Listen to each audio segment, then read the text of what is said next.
नमस्कार मित्रों, आशा करते हैं आप सभी लोग स्वस्थ होंगे, प्रसन्न होंगे, अपने कार्यों में व्यस्त होंगे।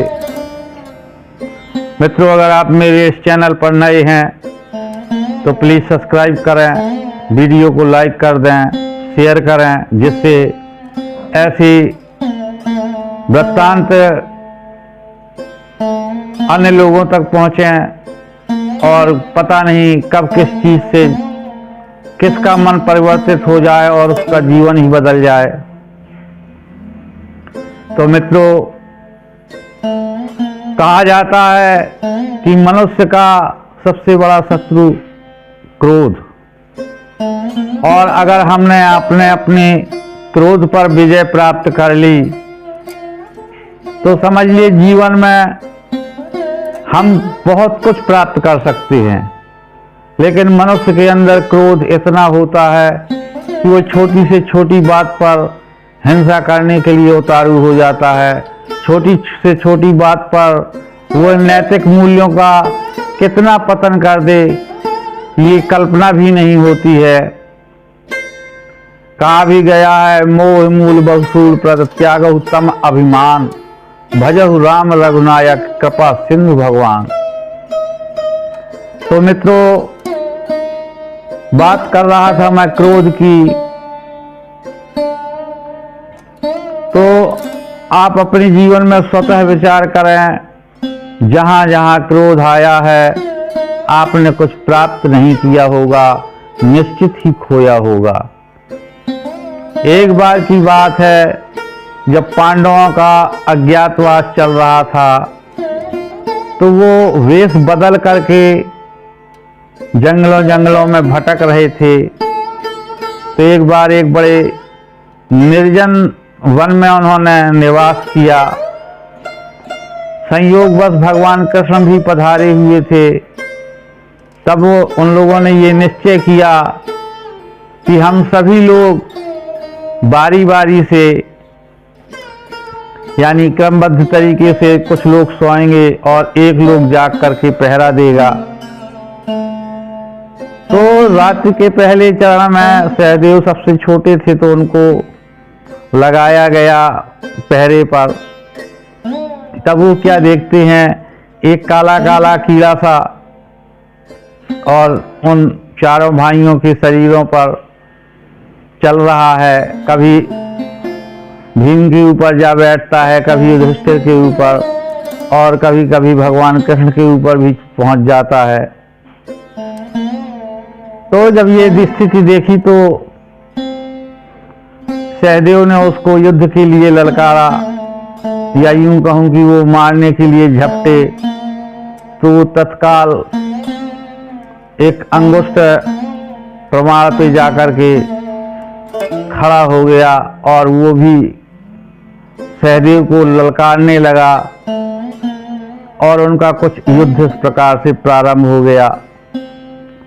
और कुछ समय के पश्चात सहदेव थक गए, लेकिन वो जो अभी छोटा सा कीड़ा दिखाई दे रहा था, अब वो एक दानव के रूप में बन चुका था। मानव आकृति की तरह होकर के युद्ध के लिए प्रवृत्त था।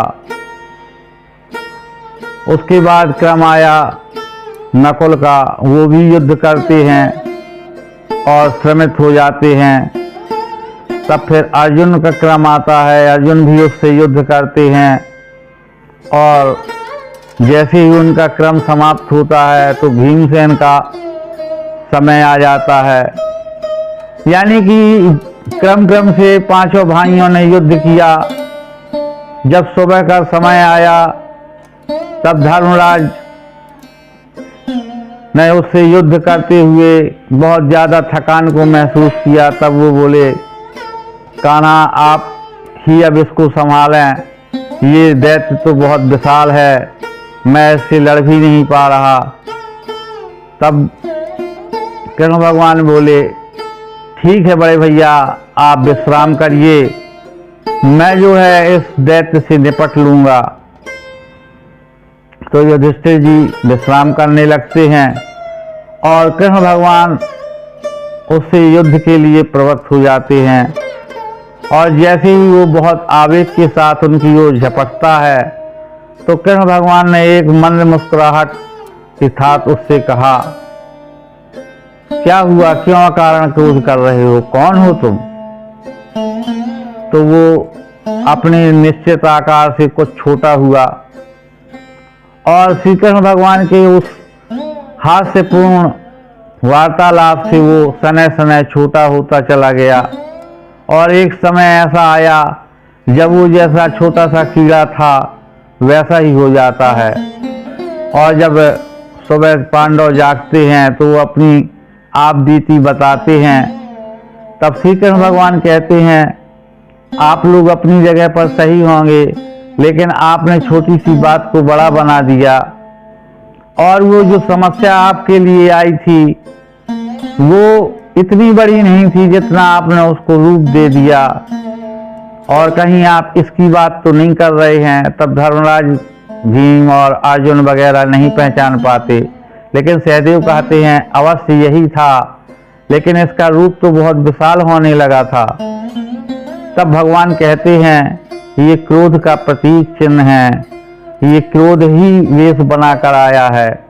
हम जब जब क्रोध करते हैं तब तब विनाश होता है, इसलिए हमेशा शांति के साथ रहना चाहिए, शांति के साथ जाना चाहिए।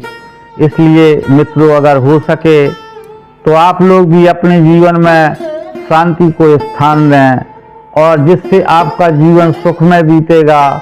अगर छोटा मोटा कोई आपके साथ में दुर्व्यवहार भी कर जाता है तो आप उसे अपना ना मानकर ईश्वर का माने। निश्चित ही आपको इस प्रयोग के द्वारा बहुत जल्दी सफलता मिलेगी। आप सभी लोग यहाँ तक इस वीडियो में बने रहे, बहुत बहुत धन्यवाद है। वीडियो कैसा लगे कृपया अपने कमेंट के माध्यम से मुझे सूचित करिएगा। आप सभी को हृदय से नमस्कार है। धन्यवाद।